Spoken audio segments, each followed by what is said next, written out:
Olá, pessoal! Sejam bem-vindos ao nosso curso de Cálculo 2, segunda parte. Eu sou o professor Tiago de Oliveira e nessa videoaula vamos dar continuidade em sequências, terceira parte, onde vamos continuar vendo algumas definições, teoremas e exemplos. Então, bora lá! Pessoal, nessa videoaula vamos continuar trabalhando com sequências. Vamos começar nossa videoaula falando do teorema do confronto adaptado para sequências. Então, temos que o teorema do confronto também pode ser adaptado para sequências como a seguir. Então, vamos lá.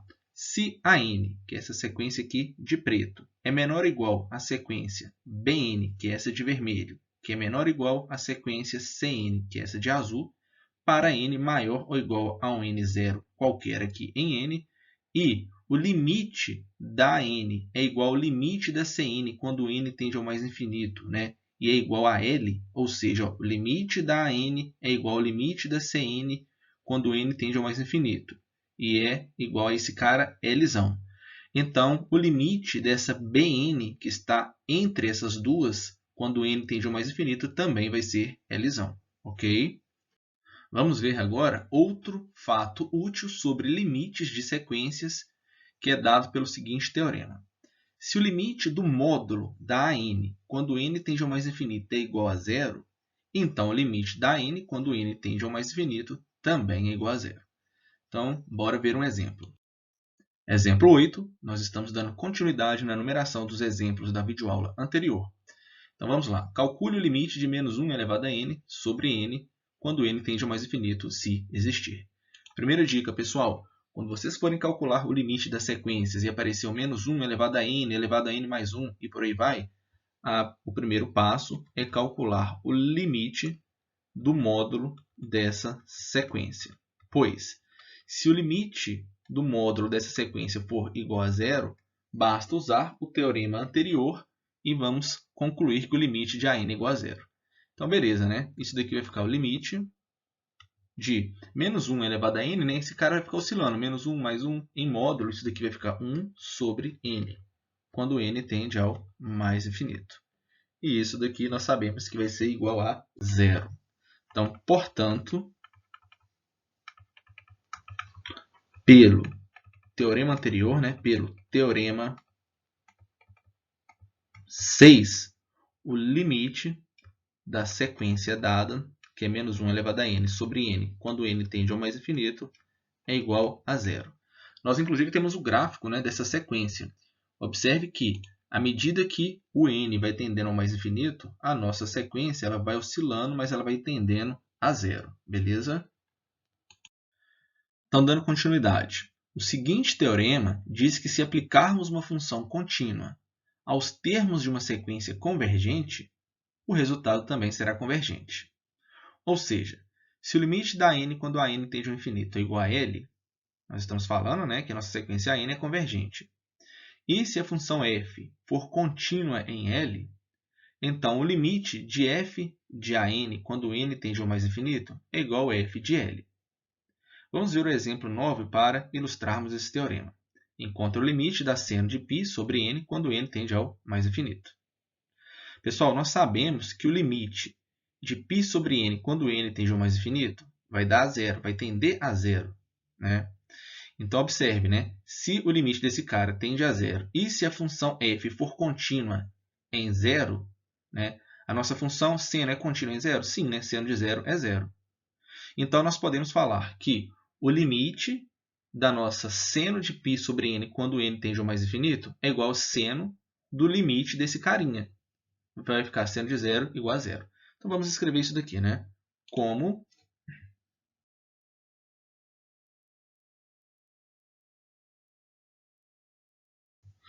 então, é o seguinte.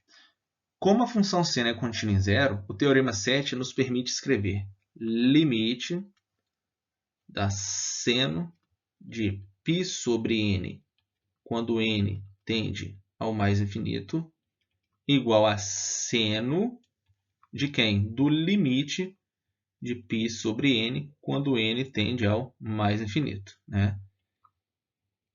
E esse cara vai dar o quê? Aqui tende a zero, então temos seno de zero igual a zero. Exercício resolvido. Exemplo 10. Discuta a convergência da sequência AN igual a n fatorial sobre n elevado a n, onde n fatorial é igual a 1 vezes 2 vezes 3 vezes 4 até chegar no n. Então, beleza, vamos para a solução. Observe que tanto o numerador quanto o denominador dessa sequência se aproximam do infinito quando n tende ao infinito. Mas aqui não temos uma função correspondente para usar a regra de L'Hopital, pois o x fatorial não está definido quando x não é inteiro. Então, não podemos associar isso daqui a uma função. A ideia é fazer o quê? Vamos escrever alguns termos para pensar sobre o que acontece com a n quando n cresce. O A1 vai ser 1 fatorial sobre n elevado a n, que vai dar 1. O A2 vai ser quem? Vai ser o 2 fatorial, que no caso é 2, 1 vezes 2, sobre o 2 ao quadrado, que é 2 vezes 2. O A3 vai ser o quê? O 3 fatorial, que é 1 vezes 2 vezes 3, sobre 3 elevado a 3, ou seja, 3 vezes 3 vezes 3. Então, o nosso AN vai ser igual a 1 vezes 2 vezes 3 vezes 4 reticências até vezes n, sobre n elevado a n, que é n vezes n, n vezes. Beleza. Aqui eu repeti a equação 8, ou seja, o AN que encontramos, e dando continuidade, parece, a partir dessas expressões e do gráfico na figura 10, que os termos estão decrescendo, e talvez se aproximem de zero. Para confirmar isso, observe na figura 8 que, aqui colocando 1 sobre n em evidência, vamos ter 1 sobre n vezes, entre parênteses, 2 vezes 3 vezes 4 até n, sobre n vezes n até n. Observe que a expressão em parênteses é no máximo 1, porque o numerador é menor do que o denominador, na verdade menor ou igual. Então, assim, a nossa sequência AN ela vai ser maior que zero ou menor do que 1 sobre n, visto que esse cara aqui do parênteses pode ser no máximo igual a 1. Então, 1 vezes 1 sobre n é 1 sobre n. Então, recapitulando, o AN é maior que zero e ele é menor ou igual a 1 sobre n. Agora, vamos usar o teorema do confronto. Sabemos que 1 sobre n tende a zero quando n tende ao infinito. Portanto, o AN vai tender a zero quando n tende ao infinito, pelo teorema do confronto. Esse cara aqui é zero, então o limite de zero quando n tende ao infinito é zero. E esse outro carinha, o limite de 1 sobre n quando n tende ao infinito também é zero. Então, pelo teorema do confronto, o AN também tende a zero. Exemplo 11.